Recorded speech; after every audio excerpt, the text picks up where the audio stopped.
evening, everyone. Welcome to our speaker for today evening, Sri Subhash Chandra Garg, former Secretary, Economic Affairs and Finance, Government of India, esteemed board members of the Bombay Chamber, Dr. Shukla, Dr. Indraneel from our committee, ladies and gentlemen, welcome to today's discussion on India's labor reforms and fiscal imperatives. At the outset, on behalf of the Chamber, I would like to express my sincere thanks to everyone for sparing time and being with us. Special thanks to Sri Garg for kindly accepting our invitation, gracing this webinar for addressing our members on the subject, which is both topical and important. I would like to take just a few minutes to talk about the Chamber.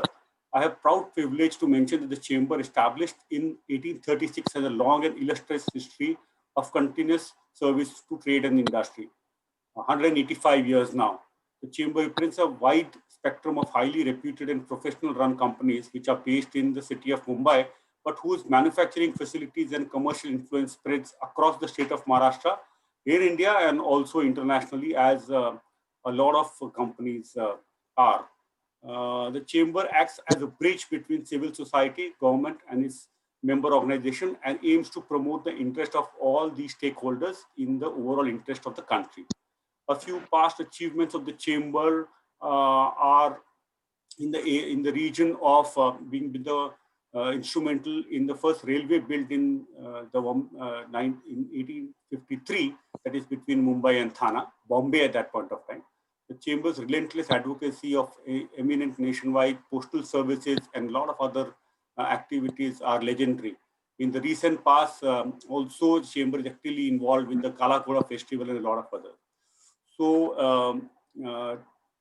today's topic, as I would just want to introduce our speaker, Mr. Subhash Chandra Garg has been a senior civil servant with considerable experience at the highest levels of government in managing fiscal finances at the provincial and central government levels and promoting capital markets, private enterprise, and international investment in India.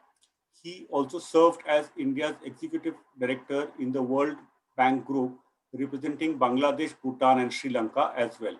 Recently, he has been appointed as advisor to the Chief Minister of the state of Andhra Pradesh, a large state in India facing serious resource crunch, with the rank of a cabinet minister for assisting the state in resource management and mobilization. Mr. Garg served as Secretary, Department of Economic Affairs, Ministry of Finance, Government of India, from 12 July 2017 to 25th July 2019, also acted as Finance Secretary of India for a period of 5 months. His innings in the IAS concluded with a stint as Secretary of the Ministry of Power. Mr. Garg also served as a member of the Central Board of the Reserve Bank of India and SEBI. In these two key positions, Mr. Garg played significant role in development of capital and financial markets. He was instrumental in seeing through that RBI surpluses are transferred to the government. Presently, Mr. Garg is involved with public policy issues, trying to bring together the perspectives of macroeconomists, business and policy makers by commenting and writing on topical issues of economic and financial policy. With those words, I would like to request Dr. Sachidanand Shukla, Chair, Economic Policy and Research and Development Committee of the Bombay Chamber, to set the theme for today's discussion before inviting Sri Garg to share his thought with us. Over to you, Dr. Shukla. Thank you so much, Mr. Khosla. Good afternoon, everyone. Welcome, Mr. Subhash Chandra Garg, and welcome each one of you on behalf of Bombay Chamber. And I trust everyone and your near and dear ones are well, and I wish everyone the best of health. My name is Sachidanand Shukla, and it's my pleasure to be setting the context and trying to get the best out of Mr. Garg here today. As we all know, the Indian economy is at a critical juncture. Finally, there is some bit of good news, and there is some light at the end of the tunnel in the form of significant progress on the vaccine development. We now have several names and in various phases of trial. Hopefully, some of these vaccines will probably get the regulatory go ahead, not just say globally, but also in India. Now, what this does is this raises hopes of vanquishing the virus that has taken about uh, about 6 crore people have been infected as of now, about 1 crore of them in India, and about 1.4 million people have lost their lives globally. In India, the number is 1 lakh 35. So this, as you can see, has been probably the worst crisis in our living memory, and the worst in easily in 100 years. Uh, that apart, the human tragedy apart, it has caused huge economic misery. Millions of jobs have been lost and livelihoods have been lost. Now, if you look at the data globally as well as, say, for India, data confirms some sort of domestic recovery. And if you saw the latest Indian GDP numbers at -7.5, it was stronger than expected, right? And the output and the production side, I can say using just IIP numbers that we're probably 90 to 95% back to pre-COVID levels. But I think the contact intensive service segments will continue to lag, and there remains a risk from the second wave. As you know, while there is a medical solution to the crisis inside, probably the economic path ahead remains difficult and prone to a lot of uncertainties. Therefore, to make sense of some of these issues, uh, and also given the fact that the government of India has undertaken a lot of reforms which are medium term, which is uh, agriculture, labor, and also because the fisc is in focus, we thought there's nobody better than Mr. Subhash Chandra Garg to walk us through some of these issues. And as you know, Mr. Garg has been involved at close quarters with some of these issues. What I would now like to do is request Mr. Garg to share his views on labor reforms and also the fiscal imperatives of India, post which I will have some questions from my end, and this will be then followed by Q&A from the participants. So over to you, Mr. Garg. Thank you very much, Sachinand. It's a pleasure to be with the chamber today and to be speaking on an extremely important subject of labor reforms as well as the fiscal imperative. First, I will speak about the labor situation and then in the later part, go over on the fiscal side for some time. The labor, I think we should keep two perspectives in mind, both the immediate perspective as well as the long-term perspective. And there are very important changes taking place from both the perspectives. In the immediate sense, which you also referred, thanks to COVID-19 and the lockdown decision which was taken, there was tremendous loss of labor and the employment in the economy. At one point in time, when the lockdown was at its peak, the loss was estimated to be as high as about 10 to 12 crores labor, about 25% of the labor force, which had lost jobs for some time. There's been a lot of recovery. Still, we are not at the level in terms of the labor force participation to the pre-COVID level. Still, there are about 2 to 3 crore less people in the labor force, even in the month of December now, as compared to the previous year. So there was a big shock from the employment point of view, which has got quite a lot addressed, but still the scars remain.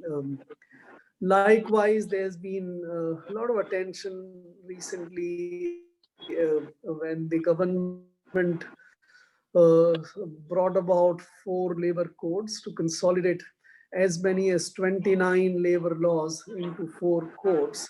and also threw in some reforms of labor at that time. So the immediate context is quite important.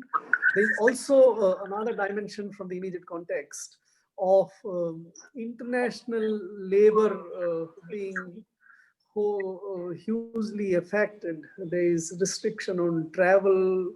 You can't go to Middle East or to Americas or elsewhere. So there is labor mobility, at least in the international sense, is in problem. But at the same time, there have been also positive developments. This work from home culture, which has come quite a lot as a big relief to the pandemic risk. So there is an increasing evidence of more and more people partly or fully working from homes or from anywhere other than the workplace. So these are very major developments concerning the immediate context. Now let me draw your attention to the long-term context also in the labor. As we all know, labor was the original value creator. In the agriculture age in which the world was many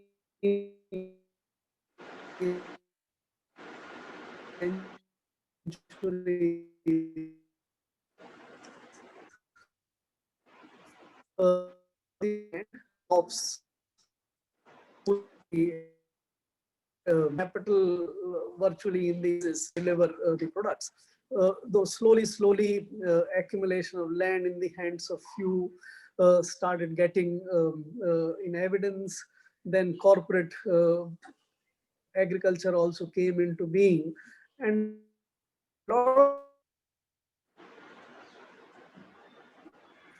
farmers who got labor as a sort of distinct entity in the production system sometime in the agriculture age. Agriculture was hugely labor dependent. Most of people used to work in as labor. Their income was as a labor income, whether you call them farmers or otherwise, but basically. And when the industrial age came, there was a big metamorphosis. The industrial age brought machines. The machines started first enhancing the human labor. What human labor could not do alone on its own, it started doing with the help of the machines, right? So it enhanced the capacity of human beings to do work and deliver value. But at some point of time, the machines became autonomous, machine became powerful enough to substitute the labor. And the labor substitution started in a major way. Fortunately, that gave rise to a lot of demand for services. That is where the labor went and got employed. Today, if you look at it, most of the labor in the world is employed in services, not in agriculture or industry. American 80% value comes from services. In India, the 55% value comes from services. 60% of the labor is in service. Labor ratio in services is much higher than industry. What now the new technological development, especially the digitalization, is doing, it enhance the mental abilities or human capability of mind first, like the machine enhance the human capability of arms and the physical force. This one enhance the mental ability. And at some stage, again, like machines started replacing labor, today, artificial intelligence, machine learning, machines talking to each other, Internet of Things, and many other things which are coming up. 3D printing, things are developing fast in this space. The human mental labor or human labor in services is also getting replaced by the digital forces. And there is a situation now, if you look at long term, there is a clear evidence over last about 25 years, the employment ratio, which is the ratio of people in the workforce employed in productive activity, is globally down by about 5 to 6%. In India also, the ratio of employed to the total working force is reducing. That's partly because also the population was increasing during this phase, and the increasing employment opportunities were not able to take care of that increasing. But at the same time, the net effect, because ultimately labor is also the consumer. This is the households are basically the households and labor. They are the consumers, and therefore, if they don't have income from their labor, there is a problem. And today you have a situation where if you look at 10 years ahead or 15 years ahead from now, probably there would be a situation where the employment ratio will go down further. So if today in India we have 40 crores people in workforce out of working age population about 100 crores or so, going forward, this ratio of 40% might decline further, and maybe we might go to 35% or 30% over next 20 or 25 years. That has a lot of implications for policy. How do you deal with people who are there, who need to have consumption, but at the same time who don't have work to produce income for them? And that is where the fiscal implications today, there's a lot of talk about basic income scheme and other kind of things. I'll talk about that a little later. So these are the long-term trend, which is that the demand for labor is reducing. The labor is getting, but labor is also improving, its skill is improving, its productivity is improving with all these things. But the deployment of labor is reducing. So that's, there's another longer term change which I think we should recognize, and that has a lot of implications for our reforms in labor laws. The key to the labor is the workplace. Farm was a workplace where the farm labor used to work as farmer. In industry, the people used to work in factories, in mines, and things like that. So there used to be numerous workplaces which were basically related to the kind of work which is required to be done for producing the goods and services. The initial onset of mechanization, which came because steam engines and other kind of thing, was a very bad factory things. Gandhiji called it satanic mills, so to say, because the environment in the mills was so horrible. There was heat, there was dust, there was physical risk, and all of these things made the life of labor in factories very bad. Likewise in mines and many other places. But that has changed over the last many years. Today, the factories have become very safe, relatively. Steam engines and other things have got replaced by electricity, air conditioning, and many other things. Still in developing countries like India, you have bad factories, but increasingly, and especially the service class, people are employed in conditions which are much more different. And that is why the workplaces have changed. So worker has changed over the years, the working conditions have changed over the years, employability has changed over the years, and the workplaces have also changed over the years. These are the longer term. In terms of employment, I was referring earlier about the general male and female together being employed and that ratio coming out.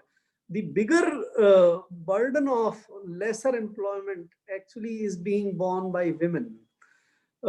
in India, especially the women unemployment or out of the workforce ratio is very, very bad. It used to be 20% about 35 years back. It came down to about 18%. Currently, it's estimated in urban areas to be only about 15% and less. In urban areas, typically very few, 1 in 6 women are working and not many. So that is that. So there is a gender dimension of the employability also. One more thing I would say, and before I switch over to the labor reforms, let us recognize that employment is not the key to understanding the labor issue. The key to understand the labor issue is the chain which you build from the product which is produced to the employment. So there is the ultimate thing, the final thing which is required by humanity from the labor is the product which is consumed by human beings. So whether it's any kind of goods, automobiles to clothes or whatever, so that product or services, financial services, digital services, entertainment and whatever. So these are the product which have value, and these are required to be produced, and the labor plays an extremely important role in producing that. So the then gets sort of divided into kind of work, because to produce a product you need to do different kind of work. So if you're producing automobiles, you have to machine many things, produce number of parts, and then join them, assemble them. So these are different kind of work which lead to production of that product or service. So the work is next to the product, and work then gets, in a way, work is made of various jobs. So the work has 100 kind of jobs in an automobile factory or anywhere else, numerous kind of jobs. And the jobs is where the person is employed with who has the right kind of skills, and therefore whoever can do that job gets employed.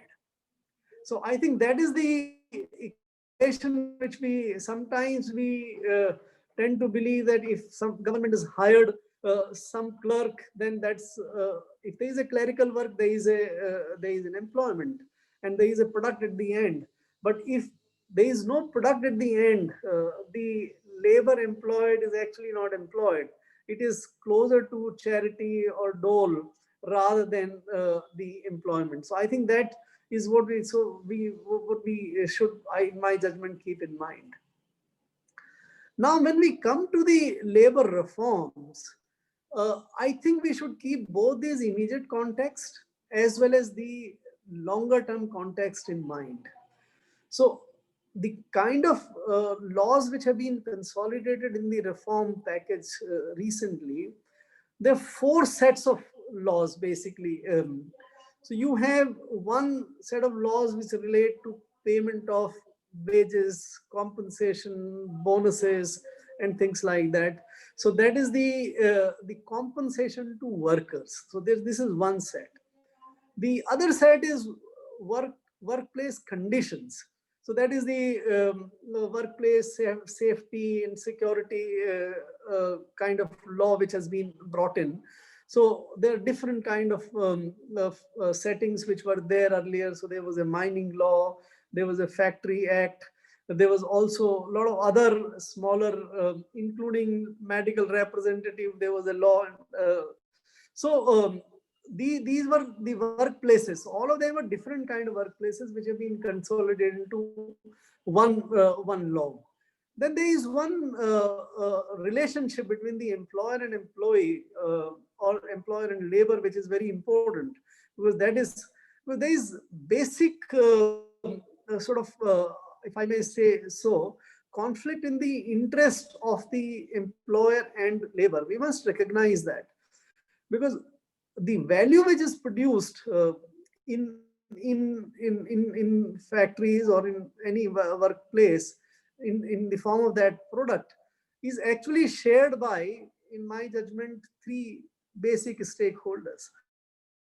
One stakeholder is the capital or the employer or entrepreneur, whatever you call, who uses the capital and the entrepreneurship to produce that goods and service, to sell that and make uh, money. And his making money is in the form of the profits and the charge for depreciation which he sets out. So for the capital which he sets out. So this is his share.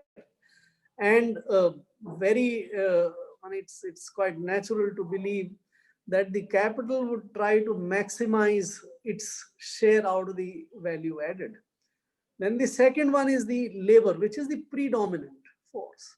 The larger the number are employed, if you say 40 crores Indians are employed globally, about 4 billion people are employed. So these are the people who earn their income in the form of wages, salaries, or there are numerous other ways to say, but essentially their share in the value is what the labor gets. And finally, the government gets its income in the form of taxes. So these are the three parties or stakeholders who actually share the entire value add. And therefore, there would always be some sort of discomfort, some sort of conflict between them. Government would try to maximize taxes, which will be resented by labor as well as the capital. Capital will try to maximize profits, which will definitely be not liked by the labor and the government. And that is how, and a lot of policies which are made are attempts to address this. If you have corporate tax reduction, that is essentially meaning that the share of the capital or the entrepreneurs goes up and the share of taxes goes down. Or in the recent phenomenon, if you look at the Q2 results, the profits have gone up sharply of the corporates, which is the result of reduction in labor payments, as well as some other cost cutting. And so this basic sort of conflict would always be there. That is what we should recognize. And this conflict leads to industrial relations. If there is a perception that labor is not getting the right kind of working conditions, or the labor is not getting the right kind of salaries, wages, and more or disproportionately large share is going towards the employer, the labor will agitate. The negotiations which happen in the form of these wages negotiations and all also is basically reflective of that the labor would like to get a higher share of the value add. But sometimes these become entirely artificial. When you have a situation that the value added is not there, there is a loss, yet there is attempt to get increase in wages and all. And some of that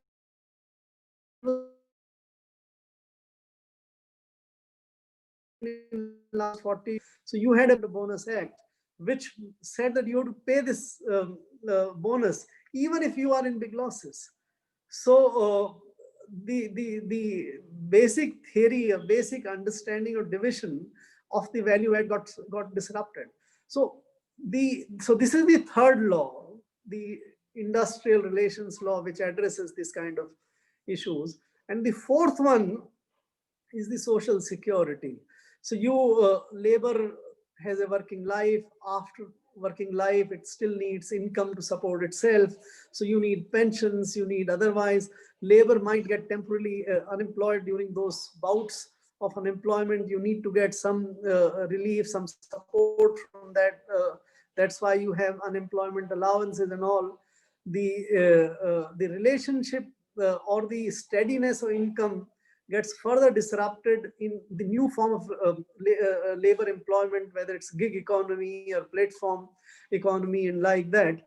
And there you are not sure whether you will get enough work in a day, or there may be phases, or if there is a COVID-19 lockdown, the cab workers will simply not be able to earn anything. So so this kind of dimension that you don't have a steady income also requires some sort of social security. So women need some support, medical kind of things. So dimensions of social security. So these 29 laws have been now sort of consolidated into four codes. Still, the first code is to become effective. I hope over next 6 months, all these codes will become effective. But my reading of the situation is that these four codes have been basically trying to address the situation in the context of 60s, 70s, and 80s and 90s. It is not addressing the challenges and the situations of 2040 and 2050. So you are consolidating the workplaces, but basically adopting the same mindset that if there is a 10 workers, it's an establishment, and if it is an establishment of 10 workers,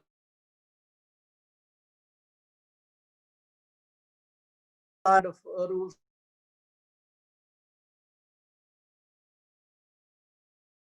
That law also, and in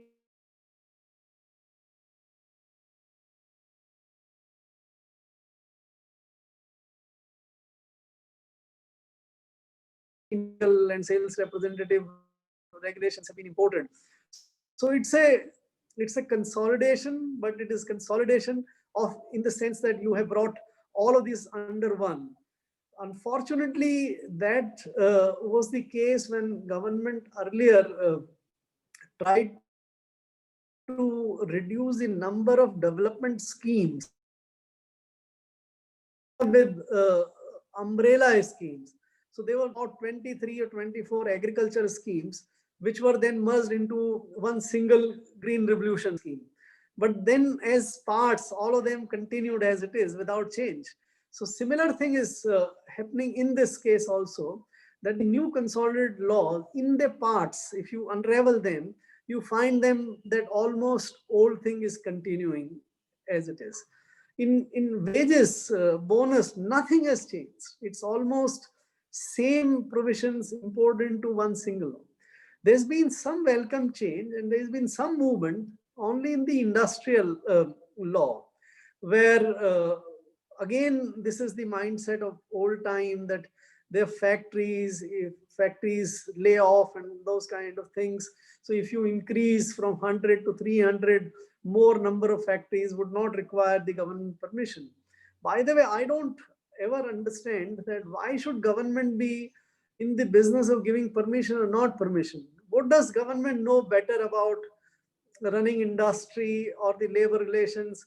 And so this ends up, and I've seen this during my active service life also, it becomes a question of politics and a question of only human relations management, rather than addressing the core issue, why that lockdown, or why that factory is required to be closed. If that business has disappeared, there is no reason, whether it's 300 or 400 or 500 or 100, for that factory to exist, right, and that workplace to exist. So there is also a very good attempt and very honest attempt to security benefits. So it has workers. Earlier we had the unorganized social safety law. Now we have this one. But the real challenge here would be that how do you come up with specific schemes for the kind of workers and the social security benefits, which we just, let us say, to illustrate this point, the government came up with two very good schemes in last 2 years. One was for the unorganized workers, that Shram Yogi Mandhan scheme, where the government promised a certain kind of pension is the age of 60, the government will also contribute. Similar scheme was brought in for traders and the farmers. But there's not been much 50 crores, not even 50 lakhs so far. I don't mean to criticize this for the sake of it, but I would like us to remember that the challenge cannot be addressed in this manner. And that would be relevant when we bring in the regulations in the scheme for the gig workers and the platform workers. It's always difficult for small income families or workers to spare some part of its income and reduce consumption. We'll have to think about it. And in the environment, in the world where the interest rates are falling, the longer term security built based on the interest incomes is also some challenges. So we'll have to see how we design the schemes, and then probably the social security consolidation law would play a much better role than the other two laws. So this is the way I see the consolidation of law. I think we should recognize the fundamental issues and bring the reform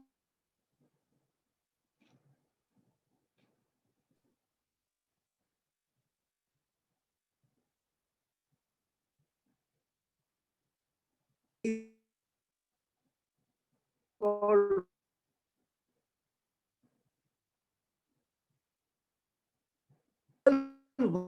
we should deregulate, we should leave now need for the government to prescribe hundreds of forms, hundreds of standards for workplaces. The only workplaces which are required probably to be regulated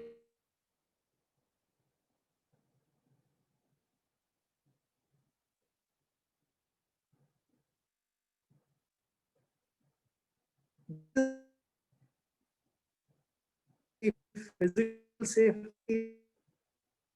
So we should have only real workplace, leave everything else out.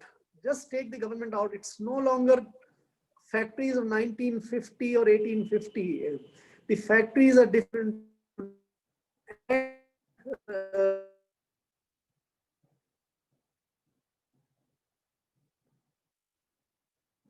Any dangerous work, the government needs forms and things and get inspections. Only hazardous one. The second big reform, let us treat the worker as somebody who contributes meaningfully in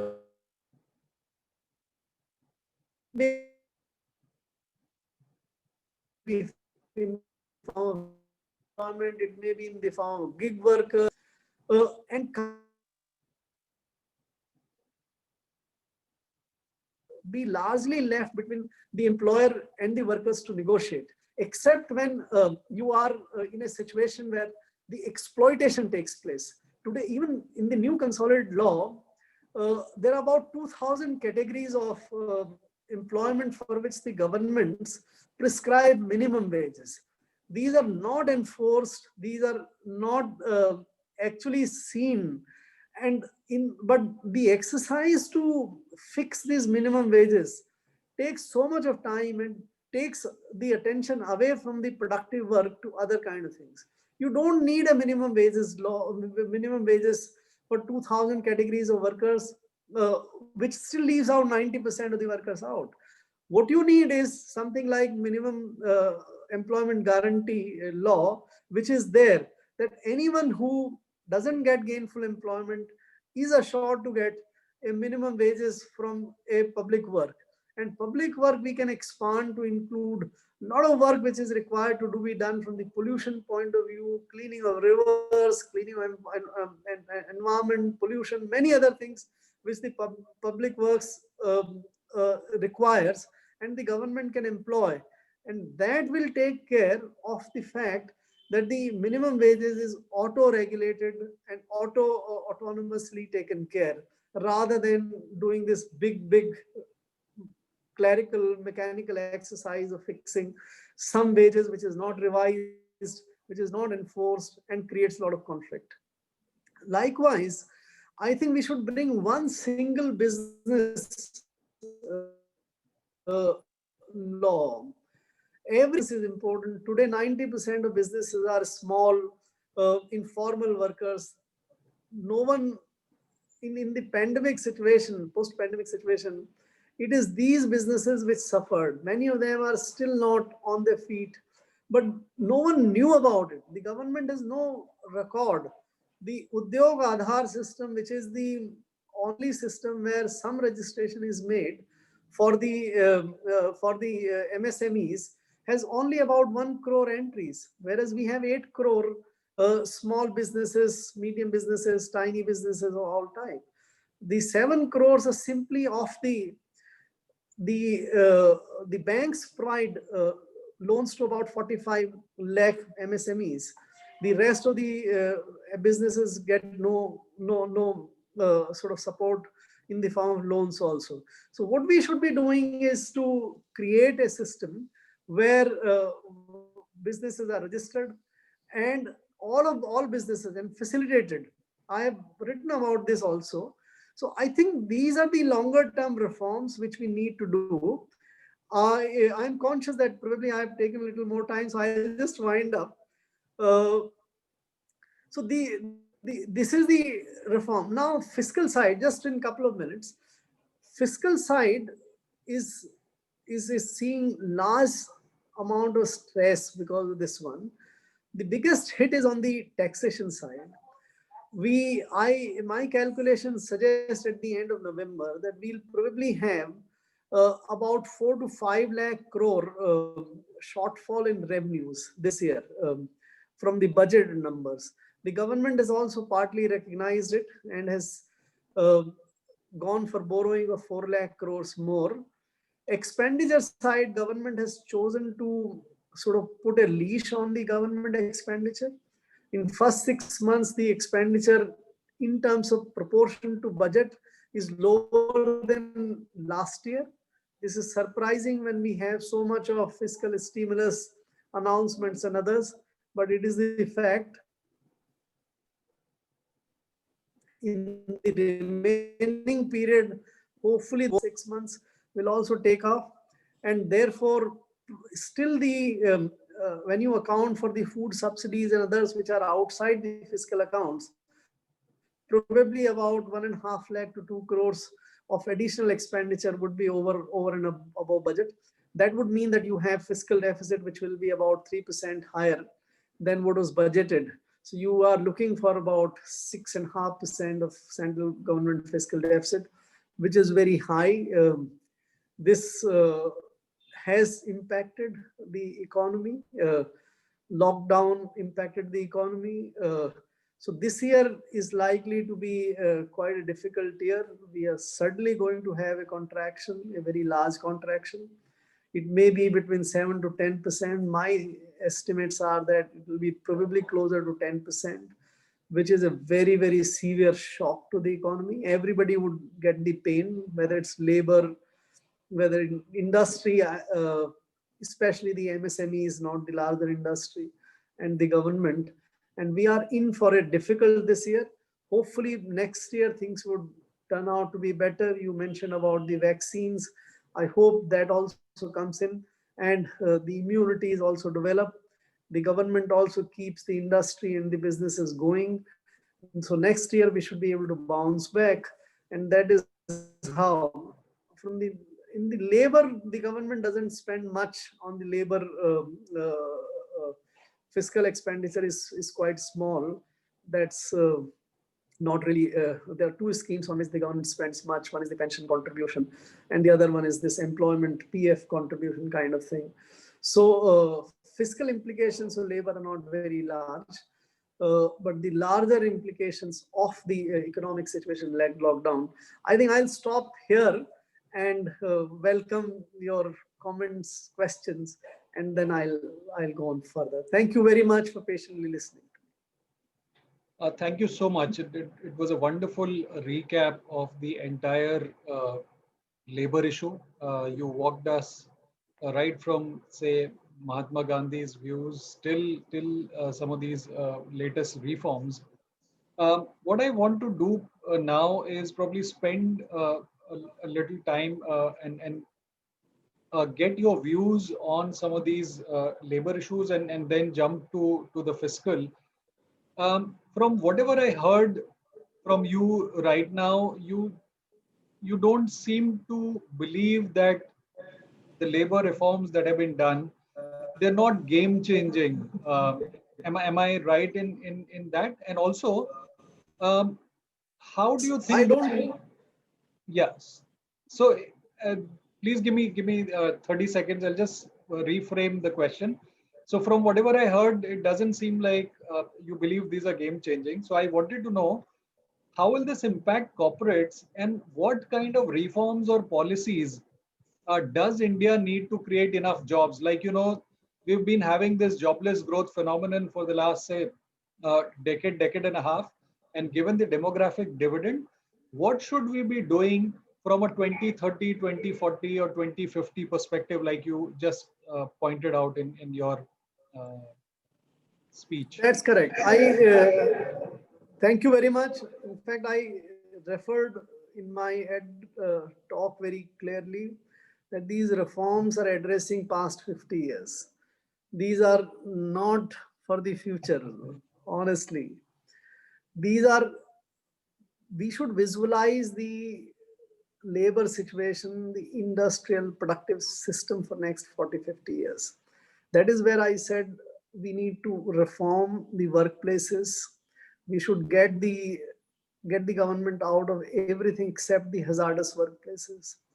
We should reimagine the labor and get a labor law which deals with only the exploitative aspects of labor. Other than other things, we should leave. We should get out of these minimum wages and many of these concepts. But what your question was more fundamental was, uh, how do we deal with the labor situation in the context of this jobless growth? I think data is now sufficiently clear that the employment as a proportion of working age population is going down. I referred in my talk that last 25 years globally, 5% reduction in this employment to working age population ratio is there. In last this decade, it is expected to be about 2% further reduction. In fact, it might accelerate. So we should prepare. There are two solutions for this situation. One is that we create alternative avenues for employment, assuming that farms will not be able to employ. We in India don't recognize, but globally, the agriculture adds only 3% value and employs 3% of labor. We are keeping 40% to 45% people in agriculture. They are not doing productive work. The value of the production doesn't go up. Most of them are disguised employment or lowly paid employment. Right? That's not a real employment. Similar situation is emerging in case of industry today. Most of our factories have very low labor because it's completely automatic. Automation has taken over, and now digitalization is doing the same for services. So the current forms of employment will not generate jobs, will not generate employment. So we'll have to think of alternatives. Now, alternatives are couple of them in my judgment. Number one, there is a big opportunity for digitalizing the entire production process. Today, if I have heard right, the largest employment is taking place in data analysts, in database management, in interpretation of the data in machines and all. Thousands and thousands, lakhs and lakhs of people are being required. You require a lot of people to do programming for digitalizing every process which you do, and produce a lot of new content digitally. If you look at the number of films being produced today is digitally is far more than the films which got produced and the people get employed. So these are the alternative ways in which we can think of many other services which today humanity doesn't get, but may probably get. But even if think of a sort of doctor, digital doctor for every family. Think of a manager, house manager for every working family. There's so much probably which can be done. Then, but we should be prepared, in my judgment, for a lower proportion in employment. So we should think of other ways. One is, of course, getting the governments redefine the public work. In past 50, 60, 70 years, we have seen roads, irrigation as the public work. But the public work of future, to my mind, is pollution control.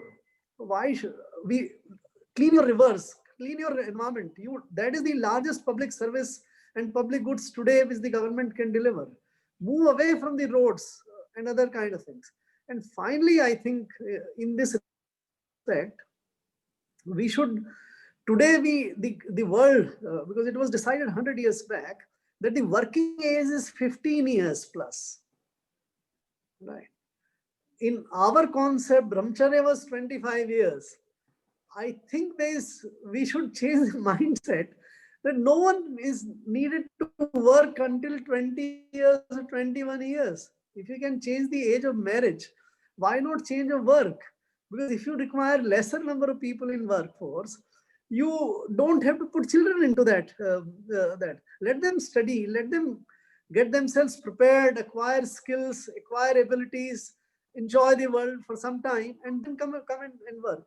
You might also see it's now not a phenomenon any longer that you don't work 5 days a week. There are places where people have started working for 4 days a week.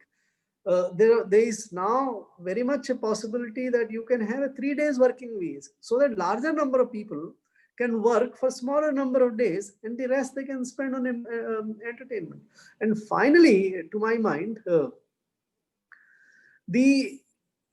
let us look at this thing in a way that if the value added, which is consumed by the society, remains unchanged with lesser number of people employed, from consumption side, you have no problem, right? Because you would have enough of the food, enough of industrial goods, and enough of services produced which are consumed. So if consumption point of view, there is no problem if lesser number of people are employed, then the income or the value addition is same. In that case, the value can be taken more by the government and then redistributed in the form of some sort of income to those unemployed and all. So I think we will need to think of a big package. So these are indeed very, very interesting thoughts that some of these that you have just shared with us. Let me also ask another quick question on the labor bit and then move to the fiscal side. One of the things that we see that only say about 1/10 of the labor laws are with the central government, right? The rest is with the states. And a bigger concern is that there is a huge discrepancy between labor codes at the central level and those now being passed by the state governments.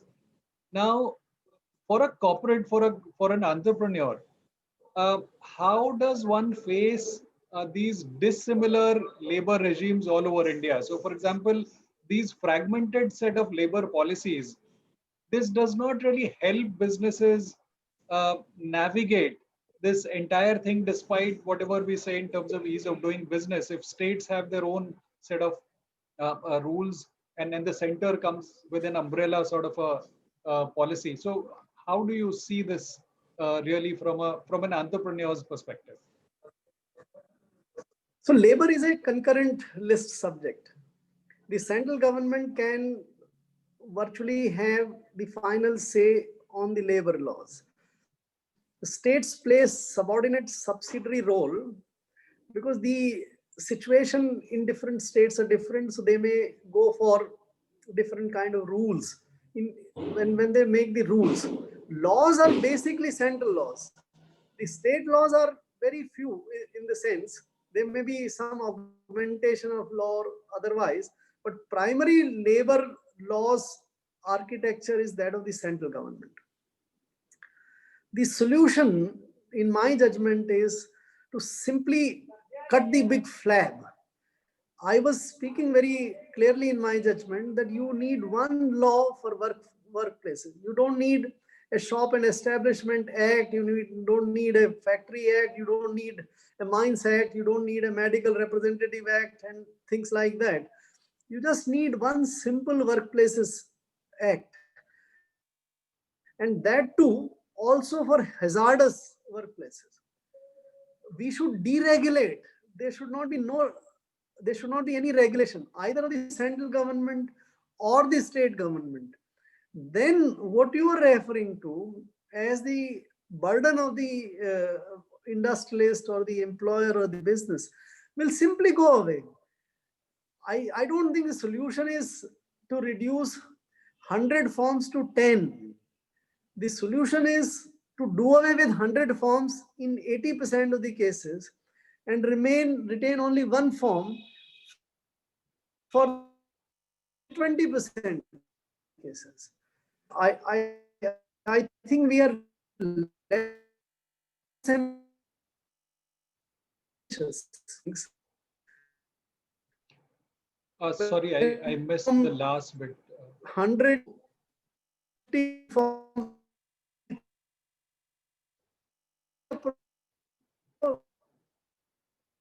that we have laws for the modern certain segment of the labor which we want to address in the rest of the system.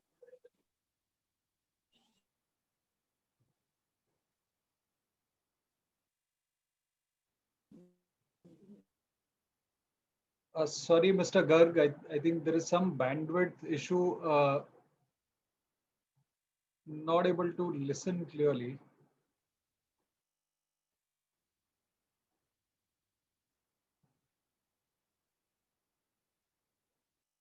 I guess he dropped off. So I guess let's wait for him to rejoin. Yeah, sure. Yeah, he's rejoined actually.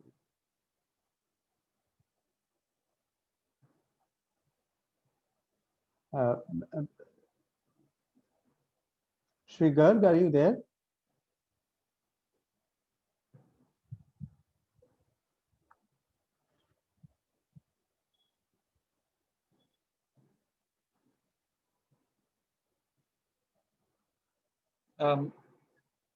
Mr. Garg,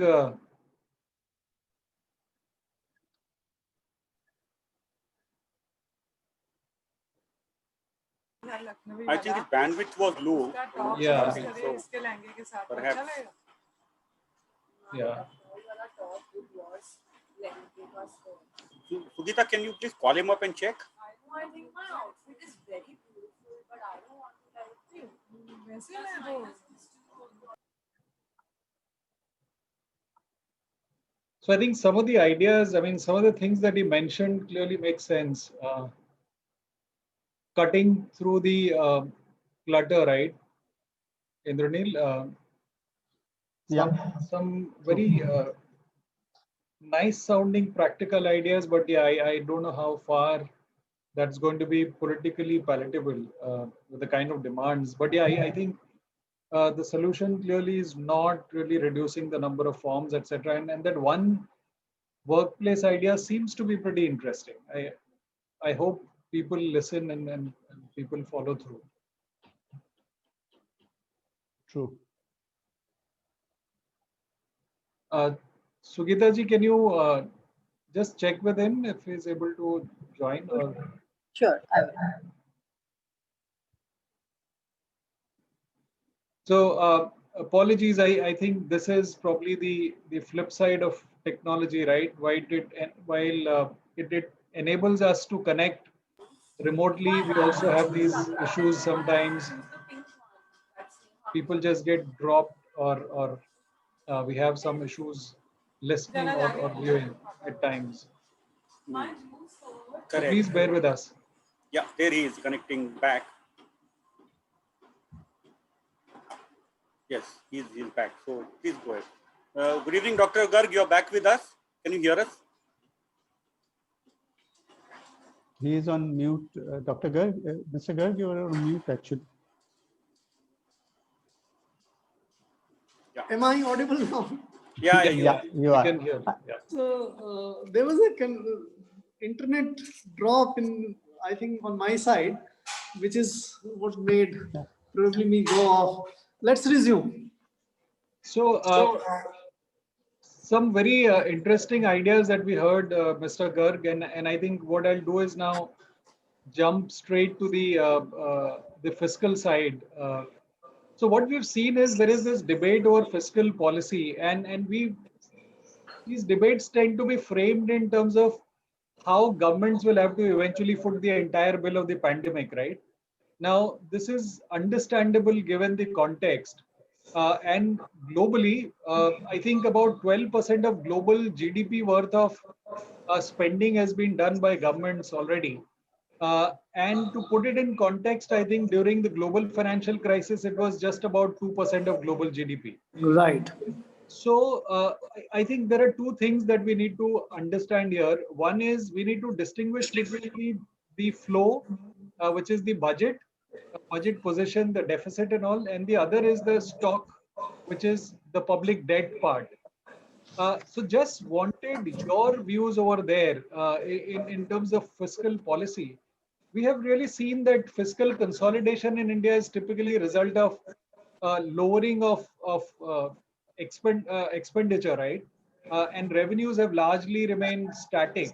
And you mentioned that we'll be falling short by about 4 to 5 lakh crore, and therefore the net, say, the incremental rise in spending even during a pandemic therefore has been pretty constrained to that extent. So what is your view on this flow versus stock issue given the pandemic and given that everybody continues to expect that the government should or will continue to foot the bill throughout? Thanks. I think the Indian government decided to adopt a very different strategy in terms of the stimulus than most of other countries did. So 10 to 12% of the kind of expenditure, but no one actually 100% was done by the government. The financial system also joined, and many others measures were taken. But the share of government expenditure in most other countries was much larger than India.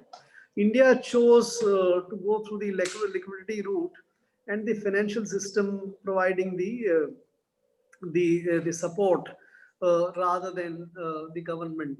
That is what is reflected in the numbers which I told you a little while earlier, that in the first 6 months there is lesser expenditure this year than earlier.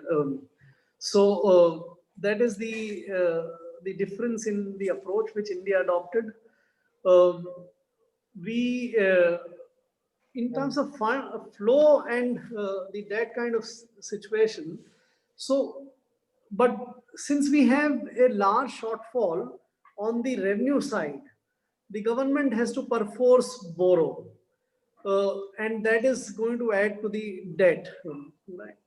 The government also chose to put some of the expenditure on the off budget, like food subsidy is through the NSSF account, and the government also chose to give guarantees for the potential failure in the banking system. So this EL, emergency lending facility, is going to provide.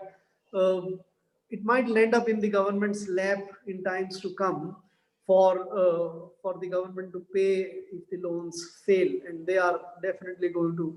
So in a way that will add to the fiscal debt over next few years. So I think the debt will go up massively. There is also a problem of the debt being higher as a proportion of GDP, because GDP as a denominator is also going down. So we are going to have very bad situation. So from about 67 to 68% of the debt to GDP ratio, it is estimated that it might go up to about 80% to 85%. And we will have this entire fiscal reform path, which was set out in the FRBM amendment, which was done 2 years back, is out of the window, both in terms of fiscal deficit, which is the flow part, as well as the debt. So we have a difficult situation, despite the government's conscious decision of not spending much of the stimulus from the government. Right. One part of the question, and after this, I'll probably look for questions from the audience. So I think the other critical part is state finances. And we know the Finance Commission has already submitted its report. We don't really know the details. But I think one recurring issue has been that states have a very poor record of raising their own resources. We were just looking at data for some key states for which data is available. And the state's own receipts have gone down by about 24% YOY, right? While the center's transfers have been down just about, say, 6% odd. What do you think is the way forward? Because I think while the center is constrained in terms of revenues, and we just spoke about how they keep on cutting expenditure to maintain consolidation or that posture. What is the way forward on state finances? Because eventually then what they do is they cut capital expenditure. For example, for the current fiscal year, they've cut capex by about 27%, and revenue spending has been up by about 1% odd YY. So how do you see this panning out? Because it's extremely critical, and states are a larger, say, a part of the overall spending pie when it comes to government. Very true. So as far as the expenditure share is concerned, the states have much larger, about 70% of the expenditure from the public authorities is done in these states. But in terms of revenues, the state's flexibility is much smaller, especially after the GST has virtually become a central or a common law, with states having lost much of the flexibility on it. So these states are constrained on the revenue side. They're very small sources of revenue left now. Prohibition is, or the excise is one, then some registration duty and all. These are relatively much less flexible resources. You can't increase them, and they're smaller. So today, bulk of these states' resources come in the form of the central taxes and central grant. We have a system in the country where the budgeted share of central taxes going to the states is delivered in 14 installments. So 11 installments go in first 11 months, and 3 installments go in the last month of March. As a result, the central government kept on delivering the share of states pre-revised budget numbers, whereas central government's revenues were much smaller. Of late now they have started cutting down, because otherwise what would have happened, the states would have got in a way front-loaded their share of central revenues, and in the later months they would not have got anything, right? So that adjustment is being done, but fact of the matter is that in the initial 6 months, the states have got much larger proportion of central taxes than they would have got as a ratio of 42%. So states' finances being inflexible, the capital expenditure becomes the first charge which is cut. You have rightly pointed out, most states have cut down on the capital expenditure. They don't have, all the projects are languishing, irrigation, roads, whatever you take it. It's unlikely that they will be able to expand expenditures on this year. This will be a washout from the capital expenditure point of view. In the circumstances, the only way is for the central government to step up flows of funds to the states, because they don't have their own autonomous sources of fund. That is how the central government tried to raise the borrowing limits by about 2%. But unfortunately, a lot of conditions were put in. So some are managing to meet those conditions, are taking, some are not managing. In my judgment, the bargain on the GST was also unfair to the state.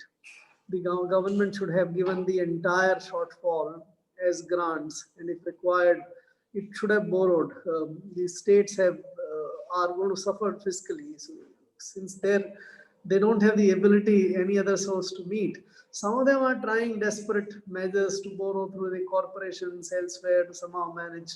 That situation is less desirable. So in a situation like this, whether it's war or COVID, or the central government has to bear the burden and keep the states. Otherwise, as you hinted, the states would end up cutting down expenditure first on capital and these things which are postponable, then to the real people's expenditure. Thank you so much. What I'll do now is probably take some questions from the audience. We'll start with the fiscal part. And somebody's asking, how can the government better manage and reorient its divestment program?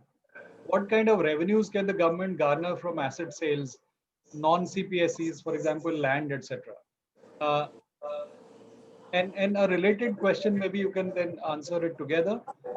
What kind of new taxes do you think the government at the center or state can think of over the next 1-2 years to raise fresh resources and limit expenditure compression? So on the disinvestment, see, if somebody is sitting in the market and he has a view on how the government is managing its disinvestment program, I think it will be a very poor view. Today, the public sector valuations are so small. It pains to see many of the banks and other public sector entities, the price to book ratio being so low. I don't want to say, but one Reliance could raise 60-70,000 crores or lakh crores this year, but the government has managed to get only about 15,000 crores or so in its disinvestment program. The target is 210,000 crores. So in my judgment, the only way, and that also gels with the economic management, it's not good for the government to be in the business of producing private goods and services. And it has been demonstrated. You look at the BSNL, MTNL, you look at the telcos, you look at the Air India, you look at the private airlines. These are more efficiently, profitably run in the private sector. There is no need for the government. Likewise, in power plants, you take anything. Since last 30 years after this 90s reforms, we have the private sector in almost every activity. You see the difference, and that is what is there in the valuations and all. So I don't think we should be going the way we are going. My solutions are, or my suggestions are twofold. One, adopt a policy that almost every public sector entity will be strategically sold off. Not this tidbit kind of divestment, 2%, 3%, 5%. This is only raising the supply, and there is no visibility on the improvement of the functionality of the PSU. So valuations will keep getting, so a very clear statement. There was a policy reform announced in May that the government will divest everything except in the strategic sector. That's where right. 1 to 4. That also, to my mind, is a confused kind of policy. Unfortunately, even that has not come despite 6 months having gone. It is difficult to define what is strategic, what is not strategic. 1, 2, 3, 4, you get lost in totally unproductive kind of activities. A very clear statement that almost all entities would be sold off. Second, I think we should change the way we are disinvesting. You can't disinvest in by only flooding the market without, as I said, visibility of the functional or profitability improvement. So my suggestion has been that let us create a sovereign public sector asset management company. Put all these banks, financial institutions, and real sector companies into one single asset management. Hand it over to the professionals to professionally manage it better. Take out the ministries and others in interference in this, and then improve the profitability, and then sell it off. And in the meantime, the government can simply sell share of this one single sovereign asset management company and realize whatever it wants to. So if, let us say, the total valuation of the, even today's valuation is about 15 lakh crores of all the PSUs put together, including banks. Now that 15 lakh crores can be, with better management, the valuation can be raised to 50 lakh crores, but that will take some time. And in the meantime, if you create an asset management company with 15 lakh crores of capitalization, if you sell 10% of that share, you can get 1.5 lakh crores at the minimum. In fact, you might get more, which would be very close to what your target is. So I think we will have to fundamentally restructure our privatization strategy and adopt a very different approach to private. Any new taxation ideas? Oh, yeah. Yeah. So taxation, I think we sometimes, if you look at that, India is roughly about 20% tax to GDP ratio, whereas many other countries, especially Nordics, have 40% or something like that. People say that India is a low tax country. I don't believe that. We have a very large segment which is not taxed, literally. Agriculture income, many of the services. And if you look at the effective incidence on the remaining economy, which actually suffers the taxes, the tax incidence is 40% or so. It's very high. I don't think we should think of any new taxes or anything. It's better administration of taxes, which is required. Our tax incidence for companies is actually much higher than many parts of the world. That's why the government had to bring this PLI. PLI is partly, and also reduce the corporate taxes.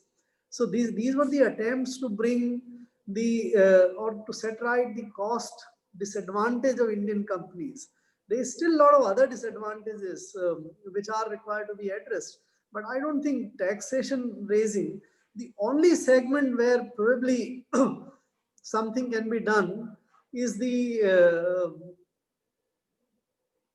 asset valuation. If the private assets are becoming faster and faster and bigger, so some of that might be thought of being taxed, but I don't recommend that at this moment.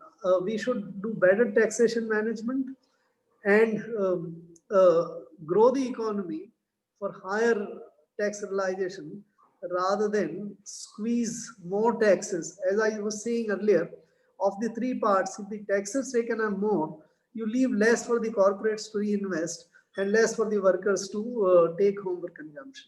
That's not a great idea. Okay. I'll again bunch two questions on the labor side, which is similar sounding. Somebody's asked, what are your views on the government turning its attention towards killing the unemployed, but employable labor force of India? And somebody's asked, Archana Pandey, so many workers have no idea about the laws and the related regulations. So how will they get compensation? So if you want to answer these together. See, the skill part, I think the intention of the government has been good. There's been very large skill programs which have been brought. But skill for what? I think you need skills for enhancing the capability of labor to produce goods and services better. If we understand that very clearly, the skill should be imparted by those institutions who are who have the sense on what kind of employment or what kind of production opportunity is available, and is also should be provided by the industry. Today, much of the education takes place in public colleges and things like that. But I have heard it from so many employers that they have to virtually repair and prepare and retrain the people for employing in their jobs. So I think skills is extremely important, but skill should be for what is required. So if today digitalization is taking place, we should be training our force in digitalization. If mechanization is to take place, we should be taking on that. If better farming is to be done, then better farming skills are needed. But these are provided by the institutions in private sector, which can relate that if you acquire this kind of skills, you will get this kind of employment, not in government training institutions and all. I think that would be helpful. About the labor not knowing the laws, which is true. In fact, most laborers don't understand. We have PF laws, we have gratuity, we have the medical insurance and many other kind of laws. People don't end up. If you go to the EPFO, every year the amount which comes out the lapsed category that people registered, but there's been no follow-up for 5 years, for 10 years, whose money was it? That is about 200 to 300 crores every year. Earlier, it used to happen in the case of LIC. It happens in the case of EPFO, right? So, and the answer to that is not more laws or more beneficial laws, because they don't know. The answer is lesser laws, but very pointed, fixed, and very business-like social security for them. And that is to my mind the way forward. Right. So maybe I'll ask the last question, then hand it over to Mr. Pan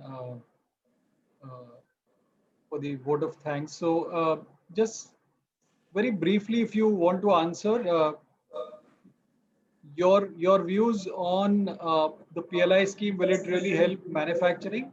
And also your views on wealth and inheritance tax and states implementing property taxes to support their revenues. So on the PLI, see, we should take why PLI. So PLI, the logic is that Indian industry is not competitive. So in comparison to many other. So if today Apple produces phone in China or Taiwan or Vietnam and produces phone in India, the cost to the Apple is higher in India than elsewhere. And if you neutralize that by giving this production linked incentive of 4%, 6%, 10%, whatever you decide, you neutralize that and make the Apple find as much profitability in producing in India than elsewhere. I think this is the fundamental logic of the PLI scheme. Then the question comes that why is India or Indian industry so much less competitive? That is where we will find answers. So we have the, you look at every element of it. So I'll just give you one example. So today you take the power. So the cost of power in India today is highest in the world for industry. You take the energy cost, diesel or whatever, it's one of the highest in the world. You take the cost of banking interest. Today, compared to many other places, we are still very high despite the interest rates going down, because industry effectively gets about 10%, much of the industry. So there are several elements. So in my judgment, the best way is to get the fundamental problem right. But short of that, if you don't, if you can't, and in the short term probably you can't, you get the PLI, but make it, keep it very focused. Keep it on those sectors where you can actually hope the industry, international industry to come and invest in India. But if you spread it too thin, if you spread it everywhere, it will lose the effectiveness. And the other two questions were not very clear. I think I'll skip that. Right. So thank you so much. What I'll now do is request Mr. Indranil Pan, co-chair of the Economic Policy Research Development Committee, to deliver the valedictory address. Indranil? Yeah, thank you, Sachidananda. And I have been actually given the difficult task of delivering a valedictory address, given the fact that Shri Subhash Chandra Garg actually walked us through quite elusively in terms of the labor laws and the fiscal.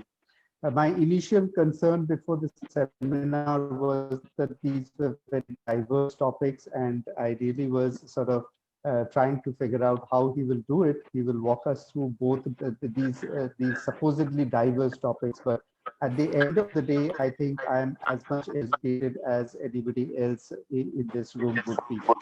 Now, in terms of the valedictory address and paucity of time, I'll not take too much of time, but basically, I think in terms of the labor laws, what Shri Garg tended to mention is that yes, they've been at past only, which is basically the 60s and 70s and the look forward-looking structure for the Indian economy, how therefore I think yes, a very valid point, no doubt. But the way I would actually sort of take this is that the start of economic areas, uh, my economic my career as an economist actually started along this process of it. And from that very point in time, I believe that labor reforms very important. I have read articles about the fact that no government probably have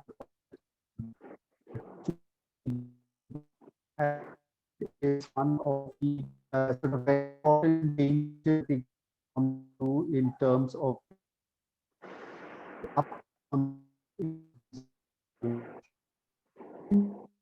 even though the labor reforms might not have looked forward in numbers of years, it actually sets up a right launch pad.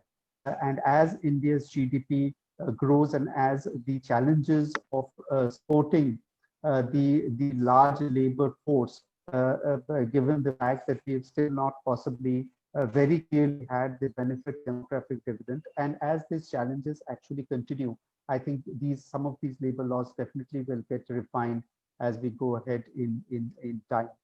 But overall, on the labor laws, I think it has definitely given some flexibility in terms of operations, some flexibility in terms of the formalization of the Indian economy, which was possibly absent because of the 29 sort of labor laws that were existing, and there were multiplicities of clearances that a manufacturer needed in terms of entering into the business as well as getting out of it. So some of these will probably get better is what I hope for. But as I think Shri Garg as well as Sachidanand rightly pointed out, labor is unfortunately once again a concurrent subject with a significant amount of powers lying with the states. And we really need to see over time how it evolves. Unfortunately, we are in a period of a pandemic where the labor force continues to suffer in a very significant way in terms of loss of jobs, in terms of salary cuts, in terms of closure of factories possibly.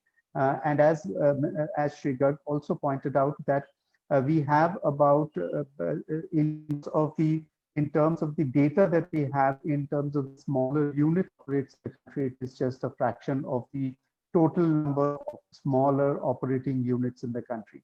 So there's a big black box anyways in terms of how labor is treated across the country. And that to a certain extent will continue, in my opinion, be one of the biggest challenges for people to deal with and for the Indian economy to actually develop and going forward sort of get back in a significant way in terms of the track record that we were seeing in terms of the GDP numbers. Very shortly, in terms of paucity of time, I will leave the labor issue there and just take a couple of minutes in terms of the fiscal issue. I think the discussion in terms of the fiscal issue was in the right direction. Sridhar did point out the fact that one of the biggest challenges for the world is the relatively high debt. In my opinion, I think it is a bigger challenge for India as a developing nation, which anyways is resource starved in a very significant way. The government has not taken its idea of sovereign bond issues in the proper direction.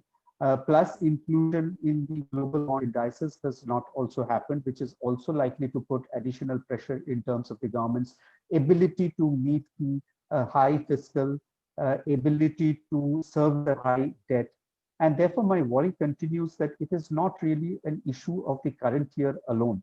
It is more an issue today, as I see it, of the future years and the path that the government actually employs and the methodology that the government actually employs in terms of attempting to bring down its high indebtedness and the fiscal as a proportion of GDP.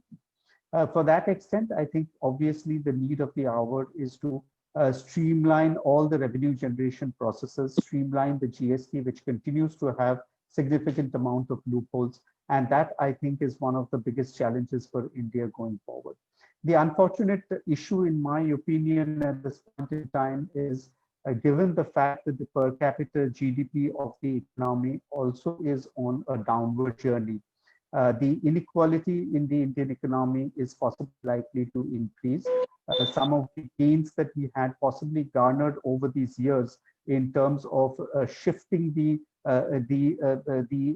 people from the lowest income category to relatively higher income categories might actually get challenged once again. It's too early to say. We really don't have data on that immediately, which may actually play negatively with the revenue generation stream of the government.